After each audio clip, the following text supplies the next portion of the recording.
that time of the week again. It's time for me to showcase your skills in the Aces of the Week gallery. And boy, did I get a shed load of replays sent to me this week. So many, in fact, we've had to do this in 5 parts. This is part 1, tiers 3 to 5. So without any further ado, let's have a look at your aces in the gallery.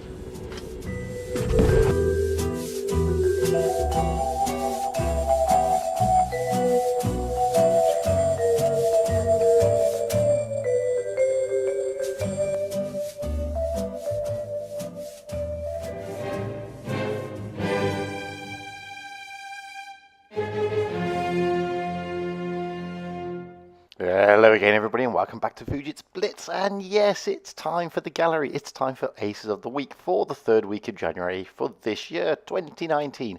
And this time we're only looking at tiers 3 to 5. So first off is a new subscriber to mine. It's Indy01001000 of the clan BTSV. I'm just going to call him Indy from now on. Rolling out in the BT7 artillery. This is a Russian light. It's a tier 3 collector and he's on the EU server. Now this tank is not seen that regularly anymore in Blitz, and I remember when it first came out quite a few people got it. It was a premium and then obviously it was status changed to a collector in 5.5, and it's a really fun tank.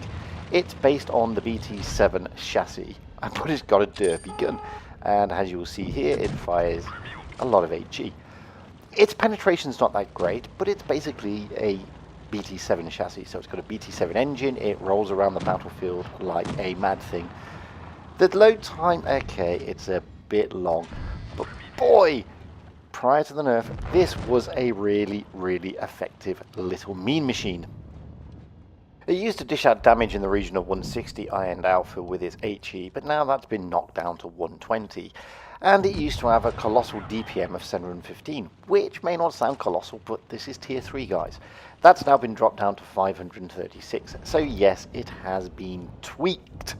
That doesn't mean to say it's no longer an effective machine, because trust me, it is. I mean, it's got on its HE, it's only got a penetration of 38, which is pretty good when you think about it. And it will dish out quite a large amount of damage, as I said. HE, my end will be 200, on the AP will be 120. Now, the thing about this thing, it's Russian, so its base aim time is just shy of 2.5 seconds, the dispersion is pretty mediocre, and the depression is 6%. And it's a bit hit and miss with that gun. But as you can see here, once you get it in the right position and you wait for that reticle to come down to as low as possible, it's an effective mean machine, and Indy is proving that. I mean, he's dished out, well, 600 damage now. He's taken out 2 tanks, and he's still running around the battlefield like a mad thing. And this is what was so good about the BT7 artillery. A lot of people argue it shouldn't have been nerfed, it shouldn't have been touched with. At tier 3, it wasn't OP, but it was looking to be going that way. I mean, this is a derpy gun at tier 3. It's a simple fact of life. And you could absolutely slaughter most things. As you can see there, the Russian gunner doesn't disappoint. He misses that cupola completely. Now, it's 3 against 2. And the good thing about the BT7 artillery is it's very mobile. As I said, it's basically a BT7 chassis, and if you've got the BT7, boy, you can tear around the battlefield in that thing. He's getting very low rolls here on the HE, but that's not the point. I mean, he's having a jolly good time, and that's what it's all about. It's about having fun as well as just wanting to kill everything that you see, guys. I mean, this is half the battle. If you can enjoy the game, then it doesn't matter what tank you're in. There are some tanks that are frustrating. Oh, great roll, 100. I mean, there are some tanks that are really frustrating, like the A32, which, trust me, I hate that tank with a passion, along with the AMX ELC BIS. But the BT7 artillery was fun. I mean, I remember when it first came out, you used to get it on mines, you used to sit at the back and just derp everything that came over the hill. You can't really do that anymore. Well, you can, it's just a different style of gameplay. And there you go, over 1,200 damage, doesn't block anything, it's BT7 after all. Takes a bit of damage to himself, nothing to write home about. And there's still one tank out there. What is it? Oh, and there it is. It's the Exitto, which is quite a difficult little TD to get to grips with, and it also can be pretty formidable in the right hands. As you can see, Indy's down to 19 hit points. That's a one shot for any Exitto, but he's going to shove in a massive HE roll into the front, and there goes the Exitto with his amazing mobility, not being able to do that much, to be honest with you. Here we go, round the back, on the side. He's got to be a one shot easy kill. Yes. There we have it, just shy of 1500 damage.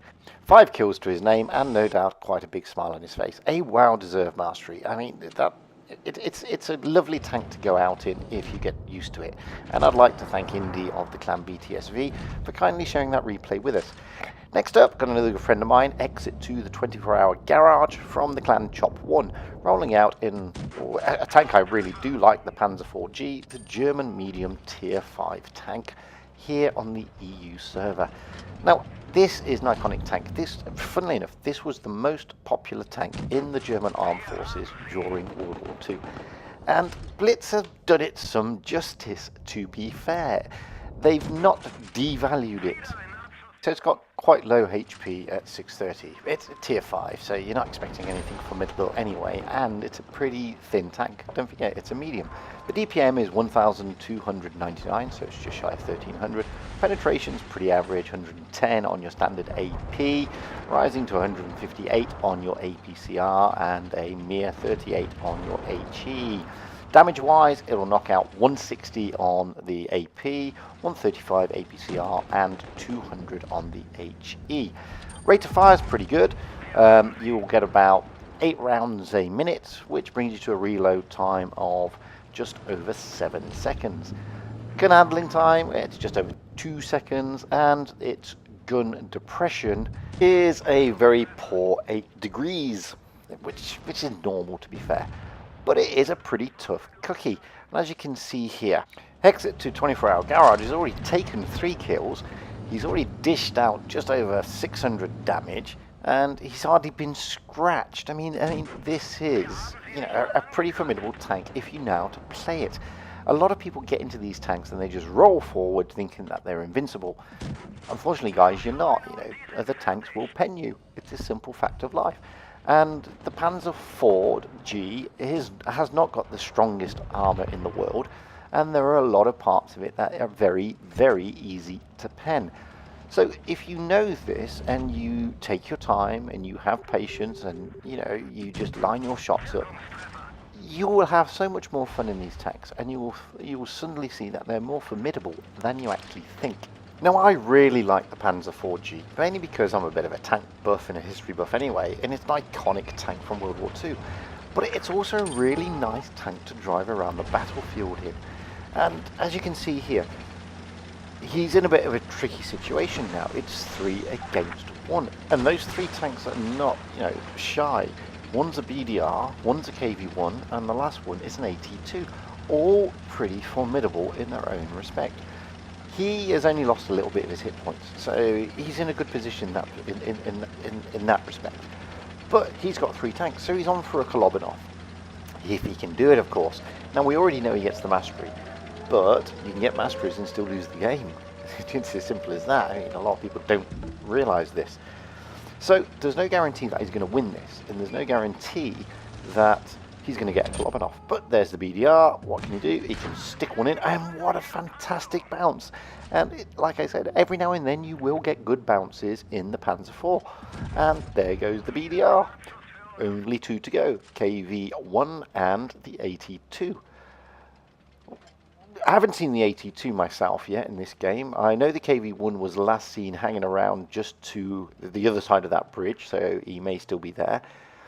Exit24hrgarage also doesn't realise where he is, and instead of rushing nose to tail straight in there, maybe getting wasted and wrecked back to the garage, which is his namesake, he's taken his time. One of them is now on the base. He doesn't know which one. He's going to skirt around, see if he can try and spot what is on the base. Oh, and the KV-1 just pops behind him.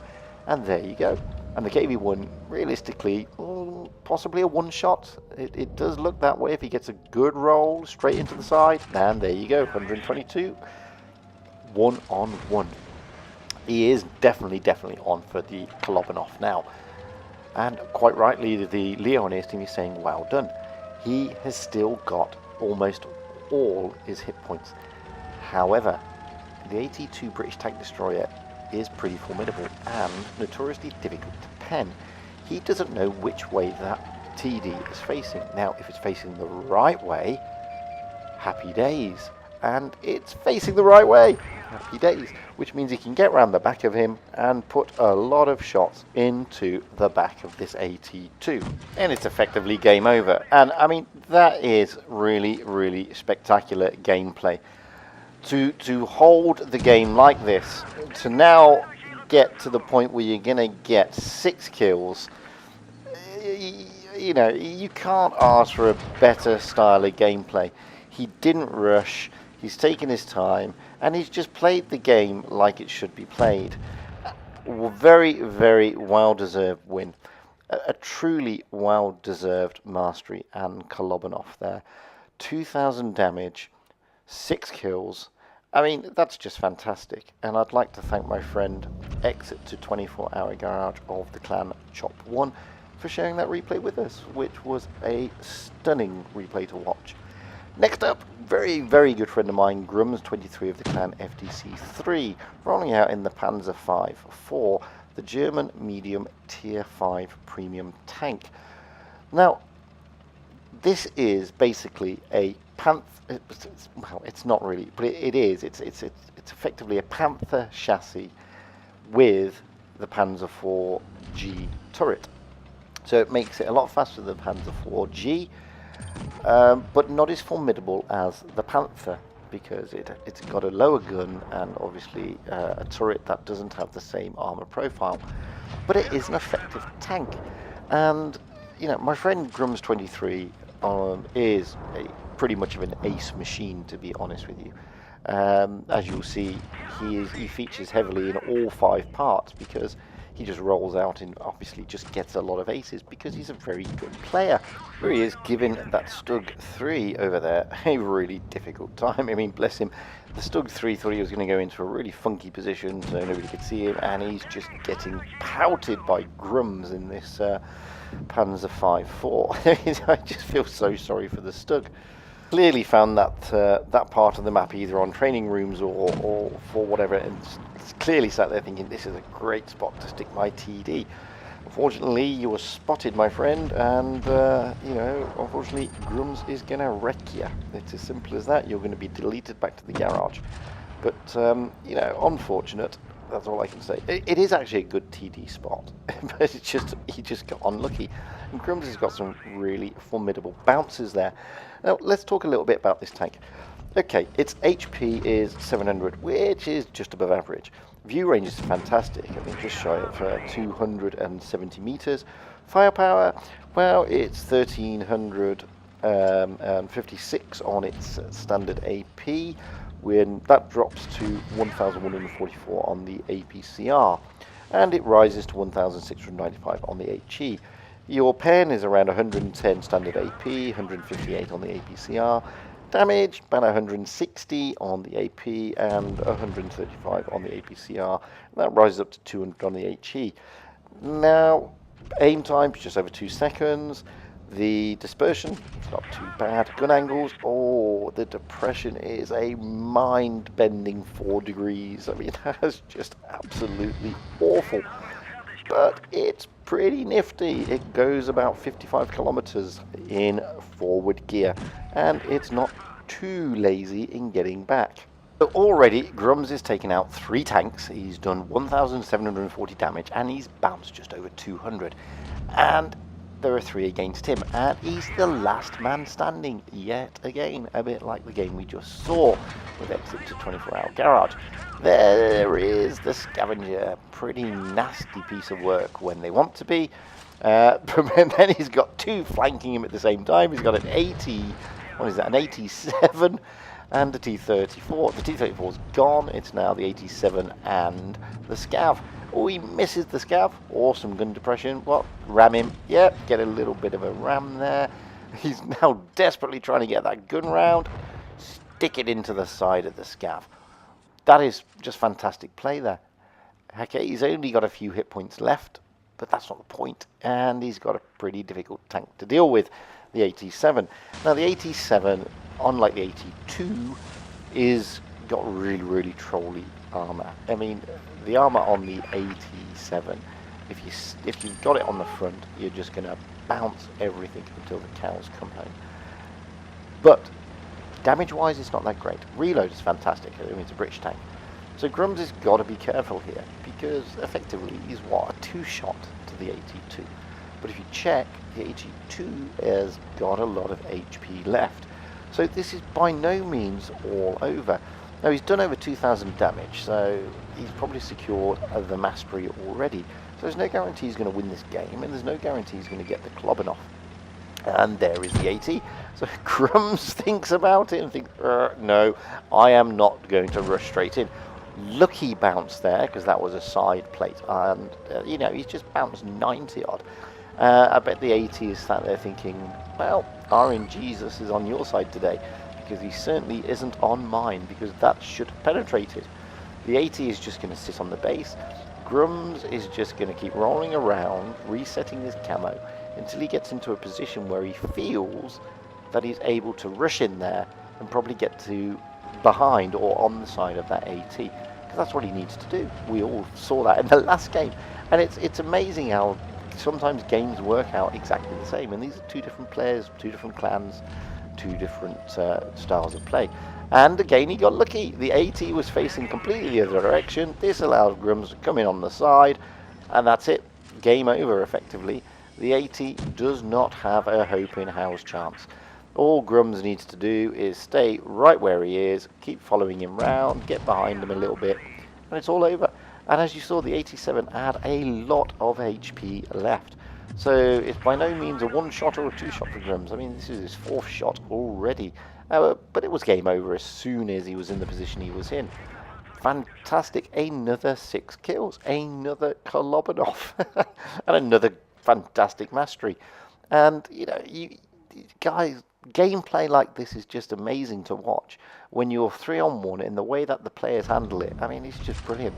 I'd like to thank Grums for sharing that replay with us, because it was just awesome to watch. In fact, I'd like to thank all of those who shared their replays with us for this part 1, and that is Indy of the clan BTSV, Exitto24hrgarage of the clan Chop1, and Grums23 of FTC3. Guys, it's been an absolute pleasure to watch your replays. If you have got any amazing replays, not just aces, any really decent replays that you want to share, by all means do so. To use your email address, fugitsblitz@gmail.com.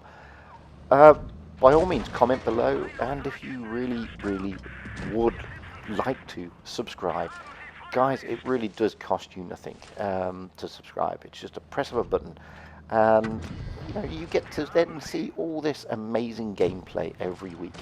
What more could you ask for if you're into Blitz? With that, I hope you enjoyed watching these guys play. I mean, big applause for their gameplay. We will be back soon with the other parts, and until then, stay safe out there, have fun on the battlefield, and happy tanking, because that's what it's all about, fun and happiness.